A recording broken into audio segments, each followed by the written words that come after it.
अगर मैं आपसे कहूं कि एशिया कप 2025 के अंदर से वो 5 खिलाड़ी बाहर हो गए, जिस 5 खिलाड़ी को बाहर करने के लिए आप और हम कभी नहीं तैयार थे। जी हां, कभी नहीं तैयार थे, क्योंकि अगर ये 5 खिलाड़ी नहीं तो टीम इंडिया कैसी बनाई गई होगी। क्योंकि अगर ये 5 खिलाड़ी नहीं तो आपको विकेट कीपर, अच्छे फील्डर, अच्छे बैट्समैन, अच्छे बॉलर कुछ भी नहीं मिल पाएंगे।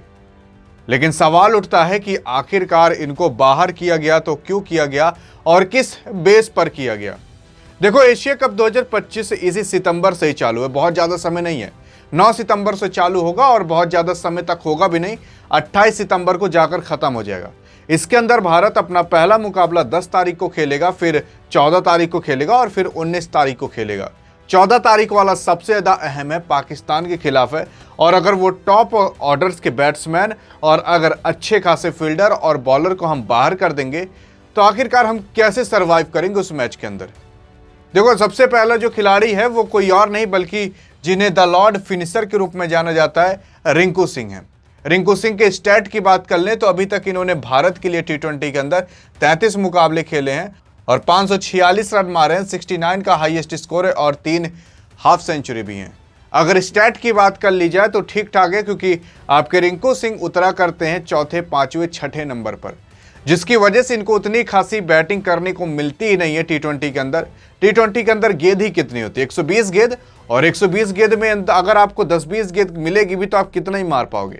सेम कंडीशन रिंकू सिंह के साथ होता है। लेकिन रिंकू सिंह अब आपके एशिया कप 2025 के अंदर से नहीं खेल पाएंगे। अब इसलिए नहीं खेल पाएंगे क्योंकि मैं आपको कारण बताता चलूंगा। तो कारण यही है कि अगर रिंकू सिंह खेलते हैं तो इसका मतलब आपको या तो हार्दिक पांड्या को बाहर निकालना पड़ेगा, या तो अक्षय पटेल को बाहर निकालना पड़ेगा, या फिर किसी और अच्छे खासे ऑलराउंडर को बाहर निकालना पड़ेगा। क्योंकि अगर आप सभी ऑलराउंडर को भर लोगे तो सभी ऑलराउंडर को भरना भी ठीक नहीं है, तो किसी न किसी खिलाड़ी से हमें हाथ तो धोना पड़ेगा। तो ये न्यूज़ आ चुकी है कि हमें रिंकू सिंह से ही हाथ धोना पड़ेगा, क्योंकि अगर अक्षय पटेल और हार्दिक पांड्या से कंपेयर कर लें तो रिंकू सिंह अभी उस लेवल के नहीं पहुंच पाए जिस लेवल के आपके हार्दिक पांड्या हुआ करते हैं। और इस वजह से द लॉर्ड रिंकू सिंह को इस बार एशिया कप 2025 के स्क्वाड के अंदर तो शामिल किया जाएगा, लेकिन ये जान जाओ प्लेइंग 11 के अंदर जगह नहीं मिलने वाली है। अब अगर पहले ही खिलाड़ी को सुनकर अगर आपकी आंख में आंसू आ चुके हैं तो आप वीडियो कट कर दो, क्योंकि आगे आप सुन नहीं पाओगे जो खिलाड़ी हैं आपके दिल के करीब, आपके दिल के सबसे पास वाले भी खिलाड़ी हैं।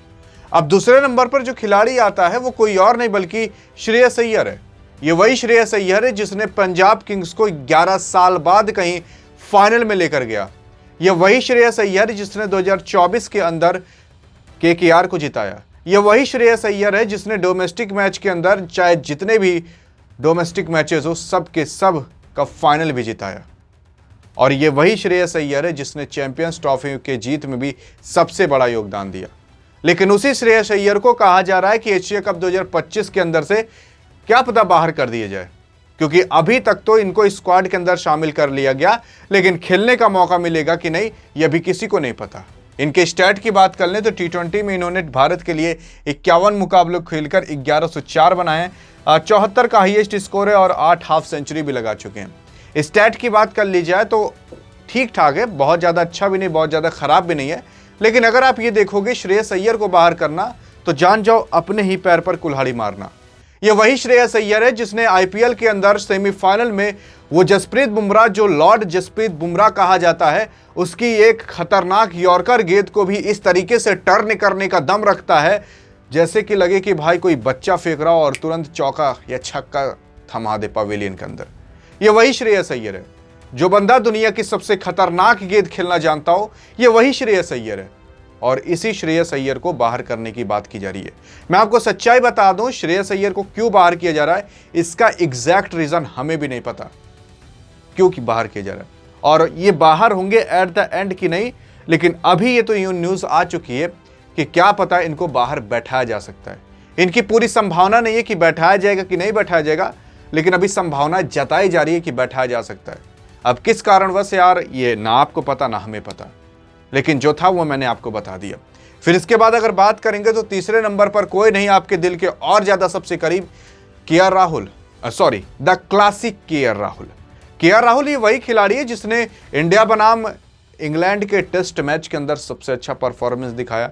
ये वही केएल राहुल है जिसने चैंपियंस ट्रॉफी के अंदर जब टीम इंडिया फंसी रहती थी तो ये बंदा चलता था और वहां पर भी मैच जिताया। ये वो बंदा है जिसको चाहे आप पहले, दूसरे, तीसरे, चौथे, पांचवें तक भी उतारोगे ना तो कोई रीजन नहीं देगा, केवल परफॉर्मेंस देखा और बताएगा कि भाई बैटिंग आखिरकार कैसे की जाती है। ये वही केएल राहुल है। लेकिन इस केएल राहुल का अगर T20 स्टैट देखोगे तो 72 मैचेस खेलकर 2265 रन, 110 का हाईएस्ट स्कोर, और इस बार ये नाबाद भी थे 110 पर, 2 सेंचुरी और 22 हाफ सेंचुरी। स्टैट देखोगे तो काफी खतरनाक और लाजवाब है। लेकिन इस बार इनको एशिया कप से क्यों बैठाया जा रहा है, ये रीजन यार अभी नहीं पता। क्योंकि अगर मैं आपको बताऊं तो इंडिया बनाम इंग्लैंड के टेस्ट मैच के बाद लोग कह रहे हैं, बीसीसीआई कह रही है कि एक बार केएल राहुल को थोड़ा रेस्ट देना चाहिए। यार अगर इनको रेस्ट देना चाहिए तो इसका मतलब शुभमन गिल को भी रेस्ट देना चाहिए। अगर इनको रेस्ट देना चाहिए यानी कि जसप्रीत बुमराह को भी रेस्ट दो, प्रसिद्ध कृष्णा को भी रेस्ट दो, साई सुदर्शन को भी रेस्ट दो, जायसवाल को भी रेस्ट दो, सबको रेस्ट ही दो।